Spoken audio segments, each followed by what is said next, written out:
உலகத்தில் நடக்கக்கூடிய பலவிதமான சிக்கல்களையும் வேண்டாத செயல்களையும் பார்க்கிற போது டாலரன்ஸ் வேணும்.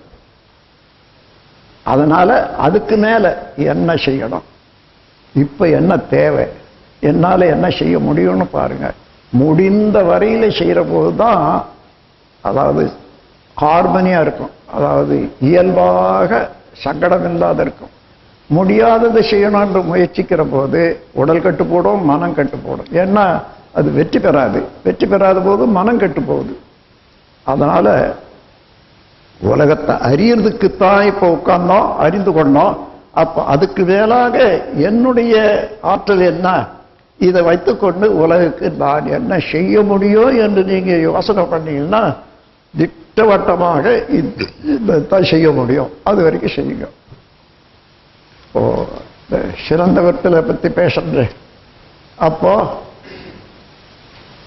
அதை கண்டுபிடிச்சது என்ன, உலகம் இவ்வளவு காலம் வந்த பிறகு கூட கணவன் பேர்ல கோபம் வர்றதோ அல்லது மனைவி பேர்ல கோபம் வர்றதோ நிறுத்தி கொள்ளாத மனிதன் வாழ தெரிஞ்சு கொள்ளல என்று சொன்னா, கணவன் மனைவி உறவை இப்படித்தான் வைத்துக் கொள்ளணும் என்றது கூட தெரியாத இவ்வளோ காலம் உலகம் வந்து கொண்டிருக்கிறது.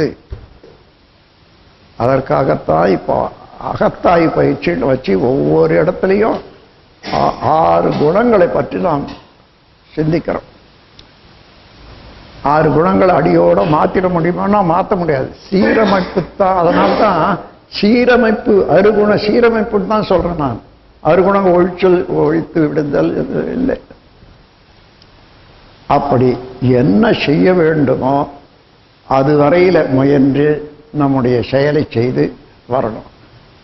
அதோட இன்னும் பொருட்களும் அதனுடைய உரிமையை பற்றி மனிதனுக்கு சரியாக தெரியல.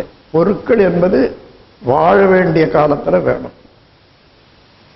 சிறு குழந்தையிலிருந்து பெரிய அதாவது முதியோர் வரையில வேண்டும்.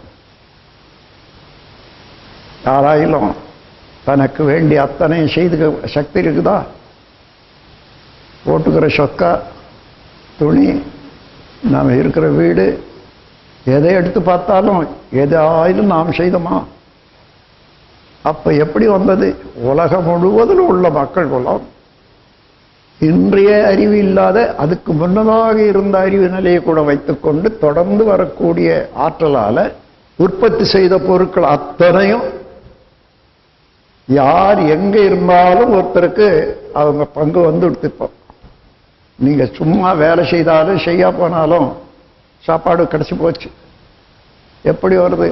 சமுதாய அமைப்பில் அந்த மாதிரியாக ஒரு திட்டம் வச்சிருக்கோம். அப்ப என்ன செய்யணும்? இப்படி இல்லை, எனக்கு இந்த உலகம் முழுவதும் சேர்ந்து இவ்வளவு நன்மை அளிக்கக்கூடிய பொருளெல்லாம் கொடுத்துக்கிட்டேன், என்னால இந்த உலகத்து நன்மைக்கு என்ன செய்ய முடியும்? இங்கதான் மனிதன் மனிதனாக வாழ முடியும். பிறர் நலம் காத்து பிறர்க்காகவே உதவணும்னு சொன்னா வேற ஒன்றும் இல்லை. பிறரால்தான் வாழறோம். நாம் உலக பிரஜைகள்ல ஒரு குறிப்பிட்ட ஆள். அப்போ உலகம் முழுவதும் சேர்த்துத்தான் நாம வாழ வைக்கிறது. நாம வாழல. ஆகையினால உலகத்தை மதித்துத்தான் வாழணும். இந்த அளவுக்கு இதுவரையில உணர்ந்த தெளிவையெல்லாம் வைத்து உயர்த்தி நிறுத்தி கொண்டு நாம் வாழ்க்கையை தொடங்குவோம், நாமும் வாழ்வோம். ஒரு சிறு உதாரணம் சொல்றேன். எனக்கு பொருள் துறையில ஒரு உண்மையை கண்டுபிடிச்சேன். எப்படி? உழைப்பினாலும் அறிவினாலும் தான் பெற்ற ஒரு பொருள் தான் மனிதனுக்கு உரிமையானது. அதை பிறருக்கு அளிக்கலாம், நாமும் பிக்கலாம் என்று ஒரு கவி எழுதியிருக்க.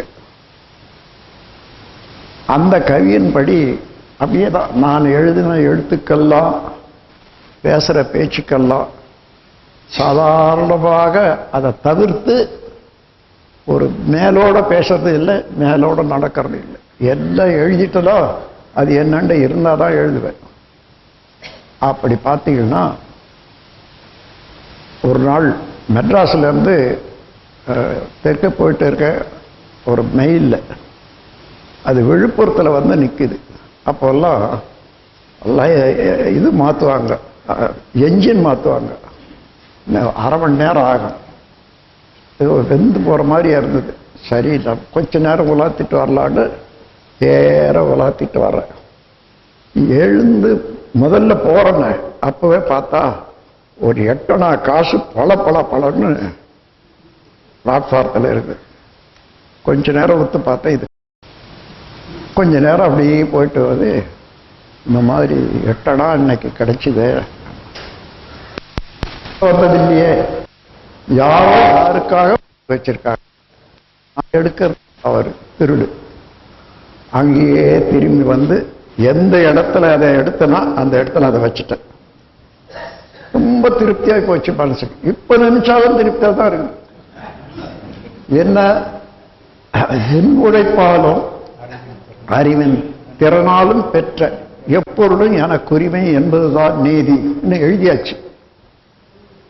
அப்போ பின்னதரை தீக்கலாம், பிறருக்கு உதவி செய்யலாம். பிறருக்கு அப்ப அவன் உழைப்பாத்தான பெற்றான்னு நினைக்க வேண்டாம். பிற உயிரை உயர், அதனால நான் பிறருக்கும் கொடுக்கலாம். அந்த முறையில் நிற்கிற போது அந்த அங்கேயே வச்சுட்டேன். மாதிரி எதை உணர்ந்தனோ அந்த உணர்ந்ததை நடந்து கொள்ளணும் என்ற அளவில் தான் மனிதன் மனிதனாகிறான், மனிதன் தெய்வமாகிறான். அந்த முறையில் அறிவை உயர்த்தி வாழ்க்கையை சீரமைத்துக் கொண்டு எல்லோரும் சிறப்பாக வாழறதுக்கு வழிவகுக்கும் ஒரு நல்ல எண்ணத்தோடு கூடியிருக்க உங்கள் அனைவரையும் இறைநிலையருடைய விரிவாக்கம் என்ற முறையில் உணர்ந்து ஒவ்வொருவரும் இறைநிலையே வழங்குகிற மாதிரியாகவே உங்கள் ஒவ்வொருவரையும் எனக்கு வணக்கத்துக்குரியவர்களாகவும் வேண்டிய அன்பர்களாகவும் நினைந்து வாழ்த்தி வணங்கி இந்த உரையை நிறைவு செய்கிறேன். வாழ்க வளமுடன், வாழ்க.